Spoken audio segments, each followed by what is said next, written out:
Welcome back to the People's Basics and the People's Platform, where we come to talk to you, the members of our community, about the issues that matter most to you and how we can organize to get our solutions enacted. Joining me today on the program is Nicholas Monts. We are going to be talking about today some of the issues he wanted to talk is our new basic income bill that was proposed in Congress, as well as some of the general shifts in the electorate that we are going to be seeing over time and how certain factions should be able to respond.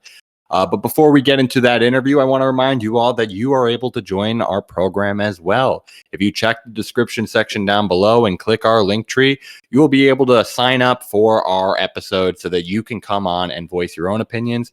We also want to encourage you all to please make sure that you are subscribed so that you are always kept up to date with what we have going on content-wise here at the home of the Universal Basics, the People's Basics. So without further ado, let's bring on Nicholas Monts to the program. Nicholas, welcome to the People's Platform. Hello, Universal people.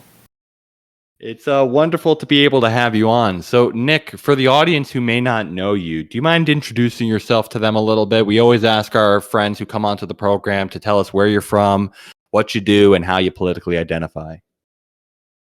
My name's Nicholas Monts. I'm originally from Ann Arbor, Michigan. I still reside in the Metro Detroit area. I have a career in education, and I currently work with a workforce development firm. And I politically identify, I guess you could say, progressive, but it tends to be an issue by issue for me when it comes to politics.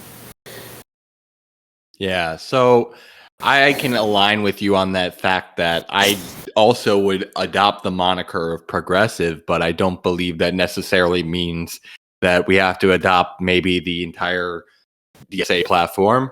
Progress can be a very relative term of what we think progress actually means. Yeah, absolutely. I don't ever really have much of an opinion on immigration or guns, but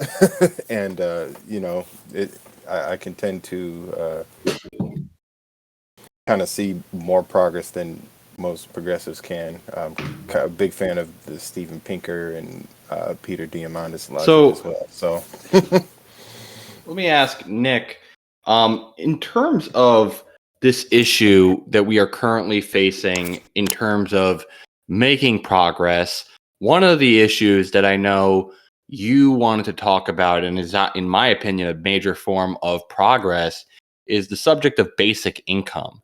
And how there are these most recent proposals that are currently in Congress that was proposed as of, I think, by the time this is published, maybe 4 weeks ago, but by the time we're recording right now, 2 weeks ago, in the Support Act. I wanted to hear what your opinions were when you saw that legislation get proposed. Yeah, I haven't peered too much into it, but I've always been a big UBI fan. I really got into it, I guess, about 5 years ago when I read a book called Raising the Floor by Andy Stern. Andy Stern's a friend of the program. We previously interviewed him about that book. Great book. Yes. Highly recommend it to people. Yes, I caught that on your show. I really enjoyed that. So he's the one who kind of introduced me to it. And I really liked how, and I'd say that's still my favorite basic income book because I just like how he had that kind of quest in life, because he spent his whole career working with that union and kind of realized in the 21st century that that old way of running a union wasn't working, and he kind of figured out that this is how things are going to work well in the future. So that kind of sent me down a rabbit hole in a lot of things in UBI. And back then when I read it, I figured, oh, this is something that we can maybe have by the end of the 2020s, right? Like, I wasn't expecting Andrew Yang to come in and blow up the whole issue. So let me ask you this question on the subject of basic income. So I find that right now there's a lot of debate kind of within at least the Democratic Party that is starting to propose these issues a little bit more often. And not to discount that Republicans can't. There are a couple Republicans who do support some cash-based programs. Yep. But there's this large divide on the subject of universality. There had been a bunch of cash relief programs in the past year that tried to have means testing on the stimulus that they had provided. Likewise, the recurring child tax credit was a means tested program. Absolutely. And the current proposal in the Support Act it was also a means tested proposal. Andrew Yang in his proposal, as well as Andy Stern, both proposed a universal basic income. I wanted to ask you your opinion on universalism versus means testing. Do you find either to be disqualifying? Do you prefer either to the other? Yeah, I'm definitely against means testing. I think universality is definitely going to be a way better path because it just removes a lot of that stigma and that old way of figuring out who the poor, who undeserving poor and the deserving poor is always just really detrimental, especially when we have programs like TANF that don't get to all of the people who qualify. Even food stamps don't get to roughly, 20% of those who qualify. So keeping it universal is always going to be more productive. As a black man, I have a lot of peers who are all for reparations, and on the same time, I see I could consider that maybe in the future, but UBI needs to come first for sure. I think that's a reasonable position to take. I think, to your point on some of the statistics backing up what you were saying about the existing means tested programs, TANF specifically, of the people who are eligible for the program because they fit into the income threshold to qualify, only 23% of people end up getting onto the program.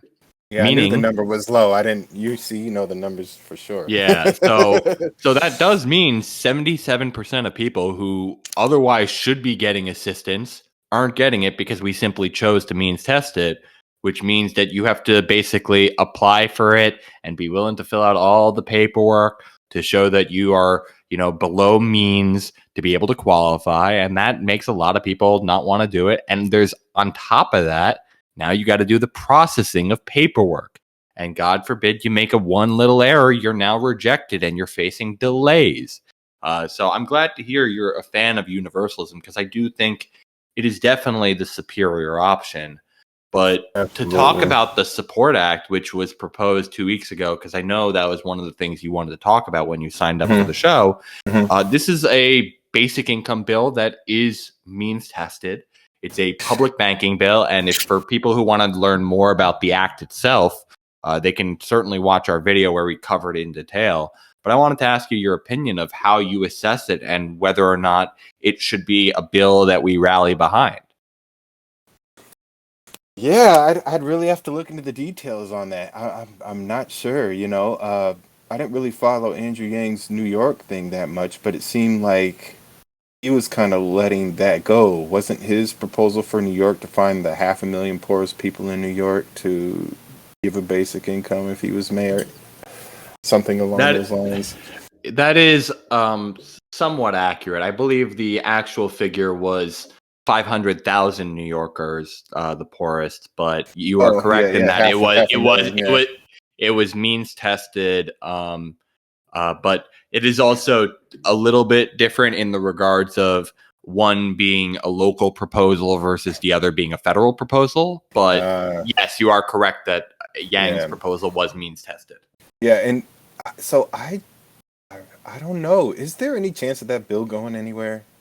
I mean, so like Ilhan Omar, she's not very popular among a lot of people in Congress, I'm sure.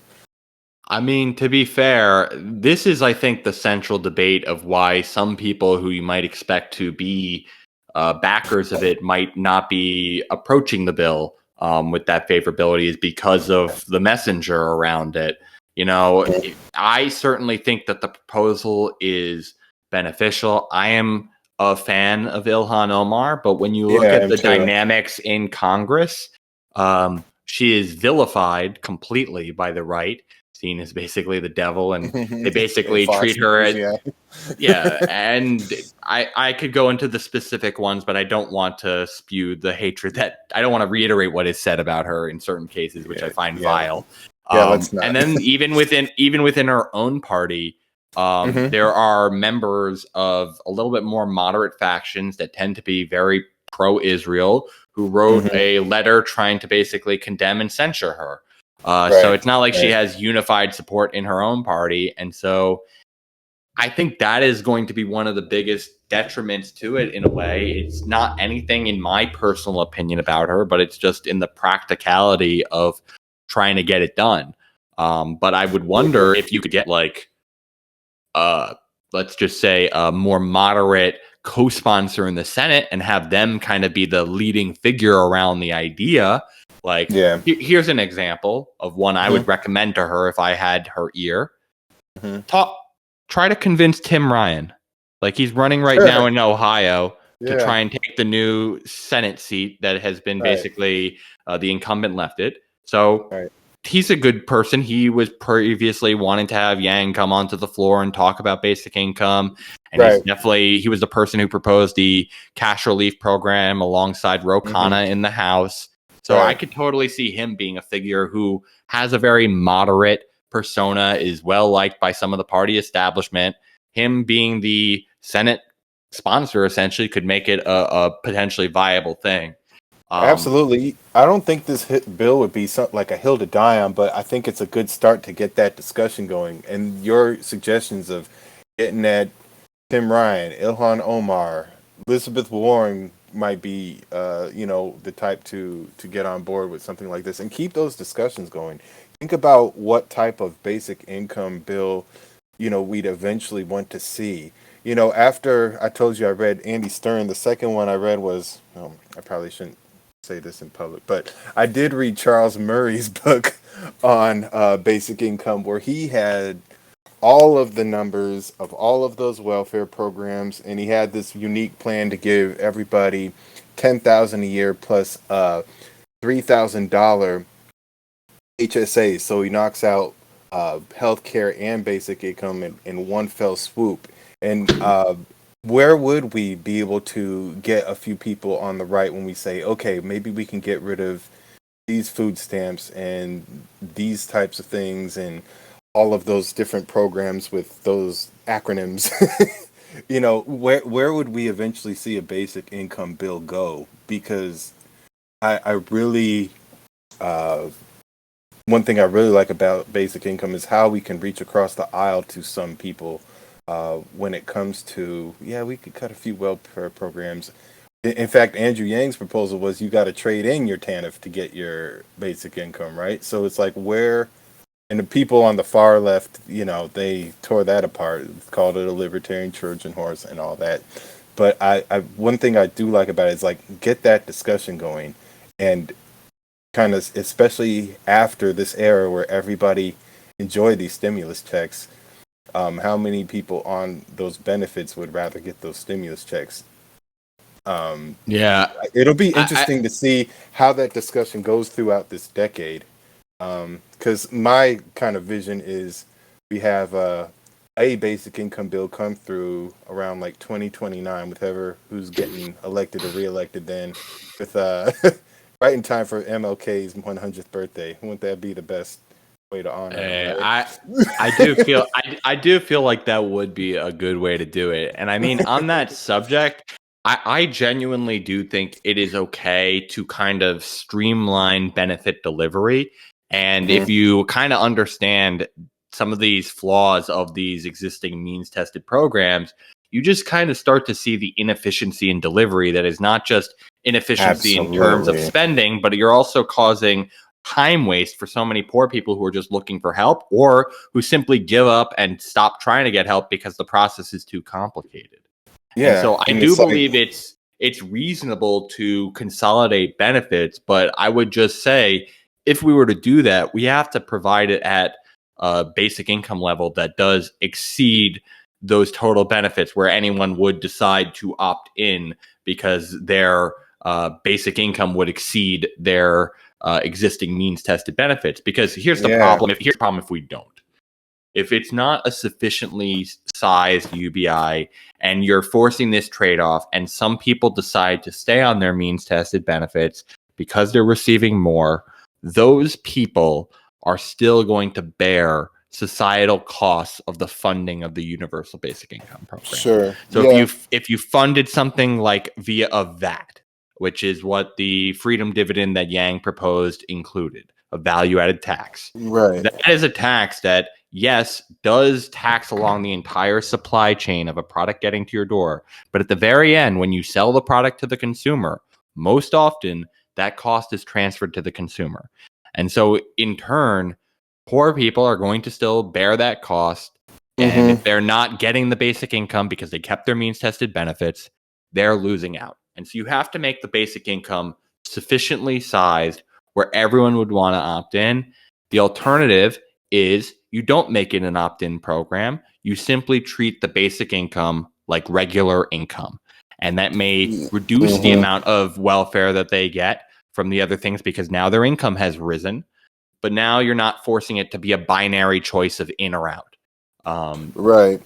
And trying to figure out that medium when it comes to funding is basically on those bipartisan lines. If it was up to, say, like Paul Ryan and Mitch McConnell, it would be like, okay, we're taking every single welfare program and here's $200 a month, right? There's there's that, you could go from that extreme to the most progressive one, where like you get to keep all the benefits. It might be a little harder to apply for, but they'll still be all available to you, and it could definitely have some, real fiscal inefficiencies. So, but I do genuinely believe will be like really, really difficult. But there's a lot of different ways you could go there. I like the idea of carbon dividends. I like the idea of financial transaction taxes. I like the idea of seniorage.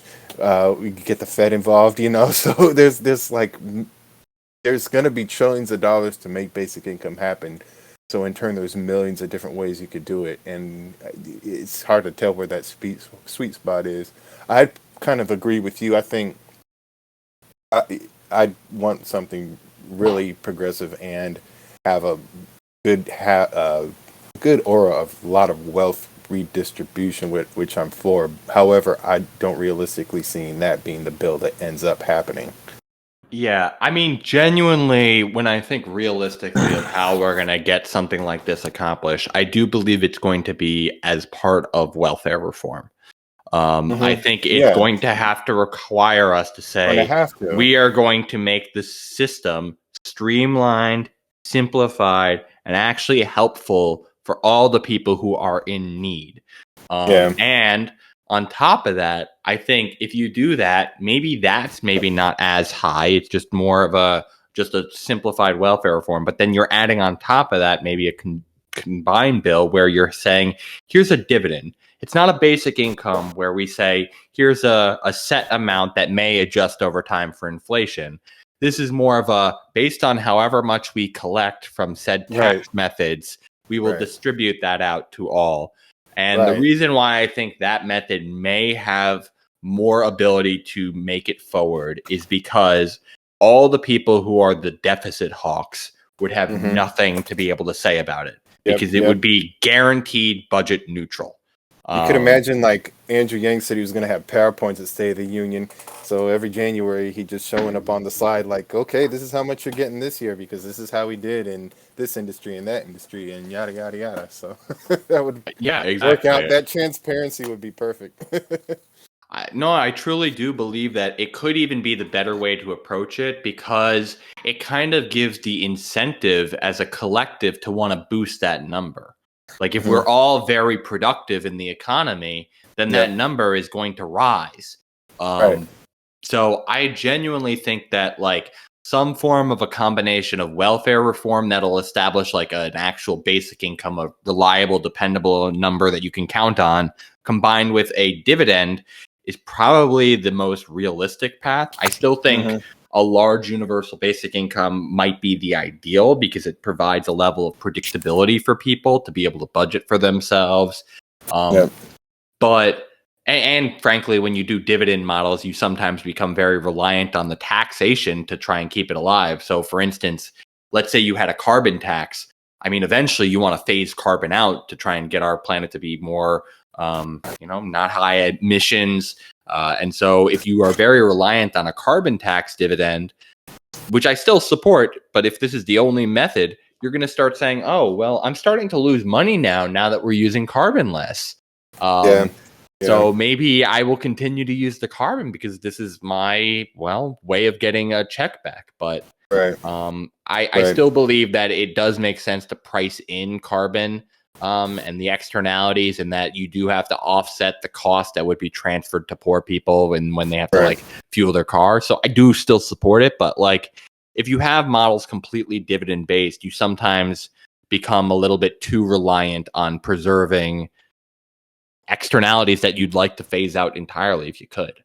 Yeah, I never thought about it that way. That's kind of why I like citizen seniorage. I think that would be a good dividend as well.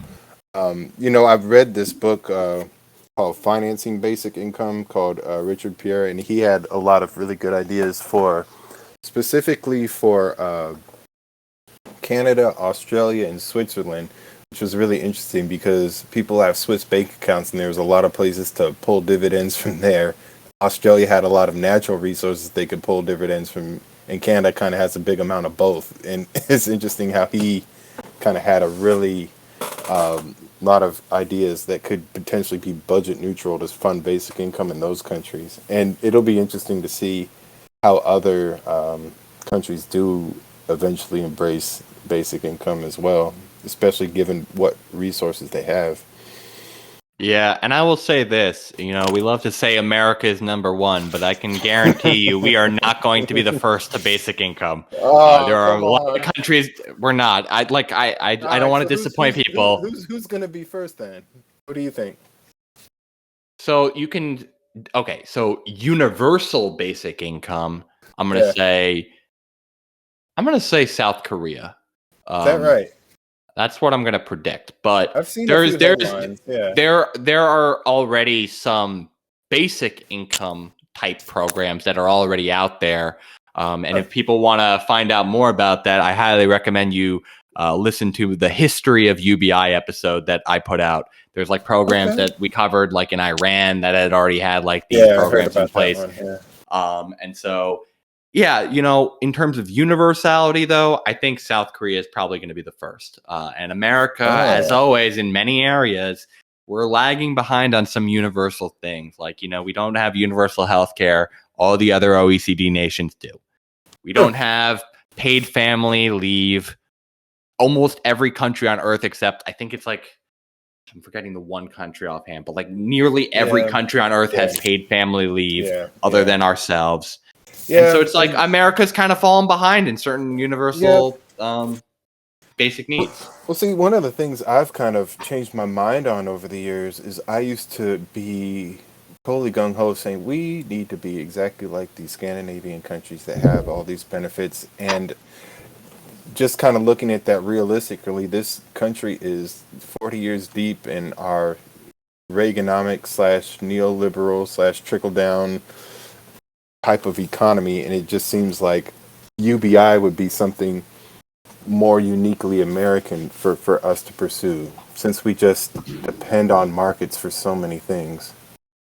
I agree with you in the sense that I do think as well, our nation has been a lot more kind of individualistic Right. in our culture. And I think the kind of liberty of getting to choose how the money is used for yourself rather than the state funding too many services or too many different welfare programs in itself, I think is good. The unconditionality of it, I think, is one of the most appealing parts for a lot of people.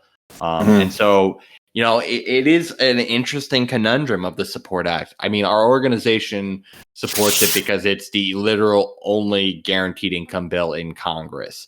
But if there was another bill that came out that truly embraced the universality aspect and the unconditionality aspect, we drop that in a moment. Obviously you'd have to look at the specifics, the sizing and any funding differences, but like very likely we would switch over imminently, because there is a lot to be said about just that American spirit desiring liberty. They don't want to have all these strings attached to it. They don't want to have someone dictating how it's used. They want to use it for themselves. And I think a lot of people who are maybe a bit more conservative need to just understand that this is kind of like having a reduction in your income taxes. You can simply use the basic income to basically offset what you would have had in income taxes. If you had something like a $2,000 a month universal basic income, you're basically having your income taxes offset by $24,000 if it's funded similarly to the freedom dividend structure. And so I think that's a large way that you can start to kind of get some of these people over who might be hesitant, is saying, hey, this is a program that's going to help us streamline the welfare system. This is a program that's going to help you offset your income taxes. This is an unconditional program where you're choosing how the money is used instead of the government choosing it for you. This is essentially like us taxing the government instead of government taxing us. Yeah, and it's really interesting because, 2 years ago when we were all gang and watching him kind of rise, we were seeing a handful, maybe like 5% of us were former Trump voters, and people, I tell people about that, and they say like, well, why are they going for this? They're not going to get much out of it, and it's like, well, it's not about what they want to get out of it; it's what they truly believe the government should be dictating, and they think that it's good that their tax dollars go to making sure everybody has something. I mean, they think it's basically wasteful money. It's like, oh, it's not targeted investment that's guaranteed to have some ROI when you just give it to people. But like a lot of the times they don't understand like the actual accessibility of the programs that they want to run, the costs of the programs that they want to run. And so I think when you've actually looked at some groups that try to do kind of more in the philanthropy space than even the government public sector space, groups like Give Directly have basically really put a lot of pressure on most philanthropy groups to prove that they're actually effective at what they do, more so than just giving the money to the people they claim to be helping. Because you're going to have to pay all these people in the administration rate to make sure it's like, are these the right people to help, and setting up all the infrastructure. And this is not to say that we shouldn't have some basic services. I do believe in that. This whole organization believes in that. But I do think that basic income is a very different form. Instead of providing economic security, it's providing economic liberty, and specifically positive liberty. It's enabling people to be able to act on what they want and choose for themselves. And I think that is something that can be a lot more potentially bipartisan. But I don't want it to necessarily be seen as if I'm saying, hey, if anyone supports UBI, you just automatically back them because it's like a bipartisan effort. I don't believe in that effort either. Like I think you need to review people holistically. Right. Like I said, I want the one that takes out every single benefit and gives everyone $200 a month. I want something. Exactly. Yeah. Universal basic income, in my opinion, of like all types of programs, is one of the ones that can vary the most. It can be an actual libertarian Trojan horse, or it can be arguably one of the most progressive programs ever. It's like it has such a variability. And so, in my opinion, that makes it much easier to potentially find a sweet spot. But if you look at our history, even when we did that the first time, back in like the 70s, it died because it had support from the middle, but then it didn't have support from either of the ends, essentially. So it basically died. Far left said, "Oh, we're gonna get this passed when George McGovern's president. See how well that plan worked." Yeah, did not work that well.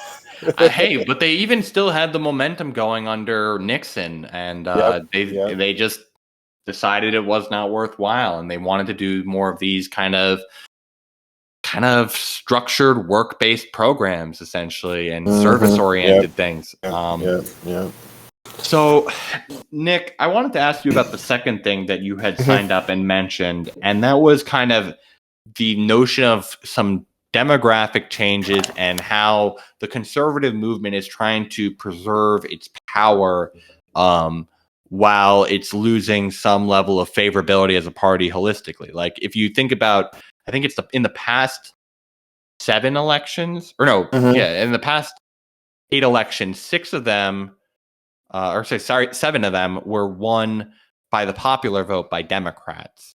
Yep. And of those, like, we only won, I think, 4 of them because of the electoral college structure. But there's other factors like voting restrictions that make certain areas gerrymandered, and there's a bunch of different restrictions. So I wanted to ask you, when you made that note, what were some of the things that you were thinking about of the ways that conservatives are trying to hold on? Yeah, I mean, obviously, if they're not for that John Lewis Act, I mean, it's obviously what they're doing, right?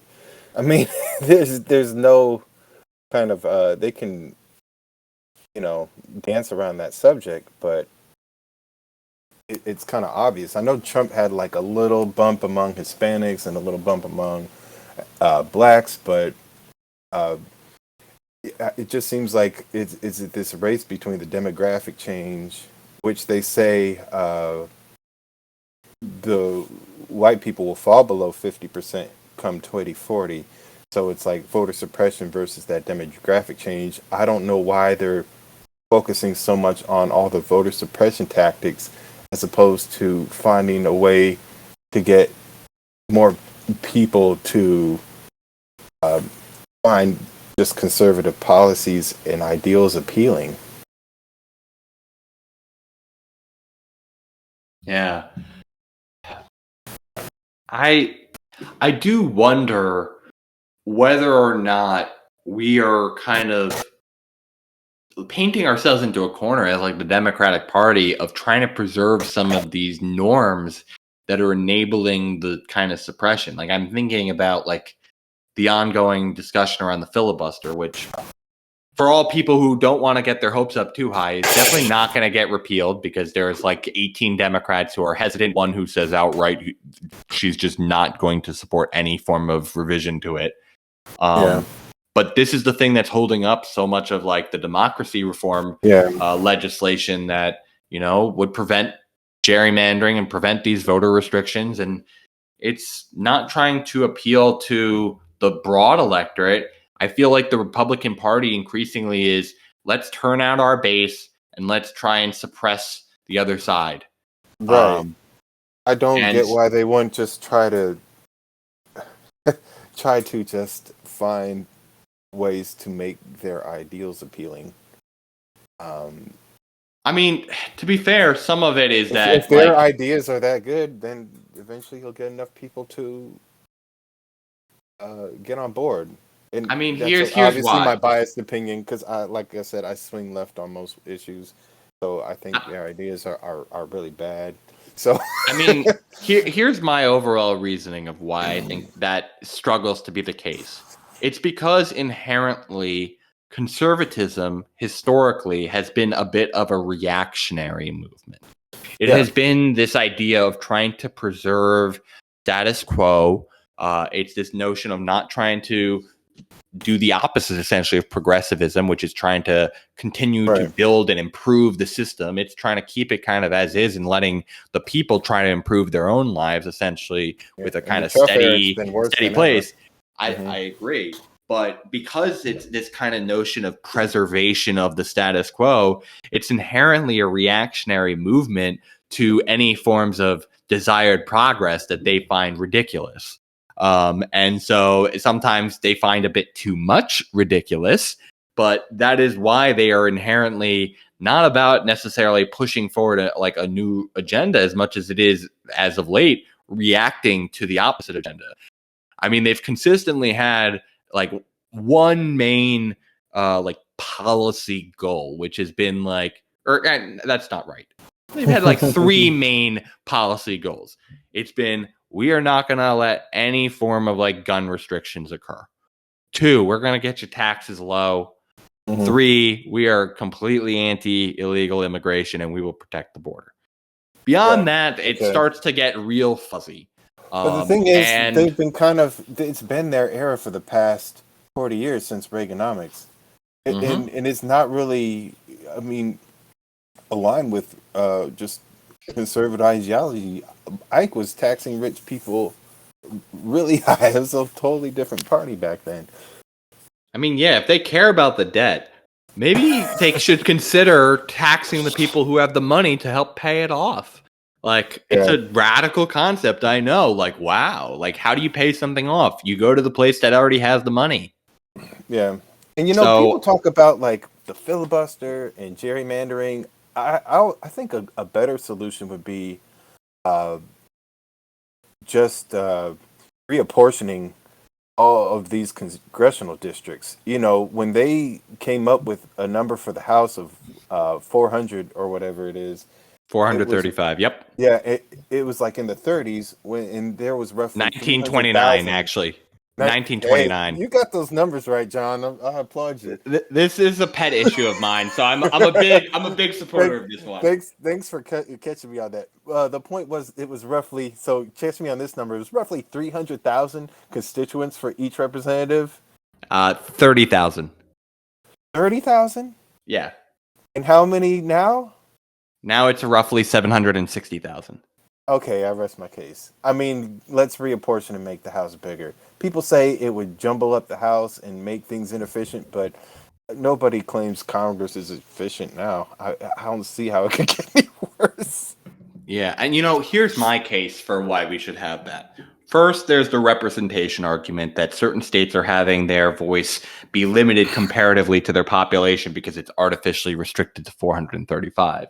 The second is that you as an individual who wants to have some say and have your congressperson maybe hear you, are you feeling like you're going to get heard as easily when there's 760,000 people they got to listen to versus 30,000? Right. Probably not. Likewise, if you're a candidate, let's say you're a grassroots candidate, you don't have a ton of money. It's way easier to finance a campaign when you have to only try and reach 30,000 voters than if you're trying to finance a campaign to reach 760,000 voters.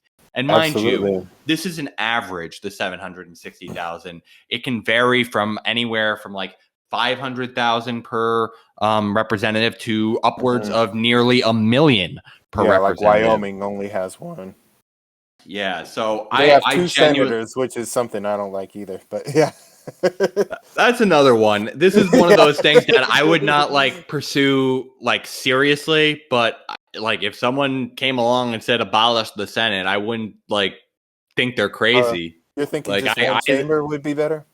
I do think it would be better to have one chamber. I mean, personally, I get why they did.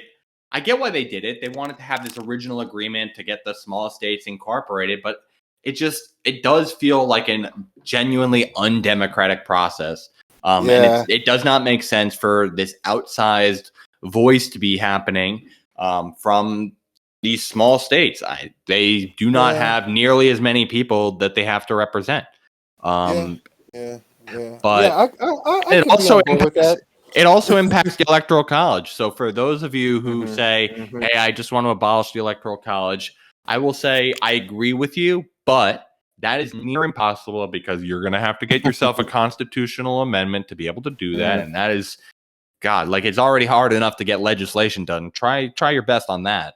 But what would happen is repealing the Permanent Apportionment Act, which would just be doing normal legislation, would boost the number of seats in the House and therefore give these small states less excess power in the Electoral College itself, because the way the Electoral College is constituted is it's the number of seats in the House plus the number of seats in the Senate, and then they also incorporate DC's area, so they give them 3 as well. Well, if they did the reapportioning and say made Congress twice as big, those Senate votes in the Electoral College would be less significant. So exactly. So that's a big reason I'm a fan of repealing the Permanent Apportionment Act of 1929. And I'm really sad that Alcee Hastings, he was a former congressman from Florida. I'm blanking on which district in Florida specifically, but he passed away this past year. And he was someone who had proposed this act called the Congress Commission Act, which was basically a study to figure out what the appropriate number would be if they were to repeal the Permanent Apportionment Act. And so I would love to see someone in Congress pick up that act, or people running for Congress pick up that act, because unfortunately he's no longer there to spearhead it because he's no longer with us. Okay. So Yeah, No doubt. I'm a big supporter of this idea. Mhm. So I'm glad you brought that up.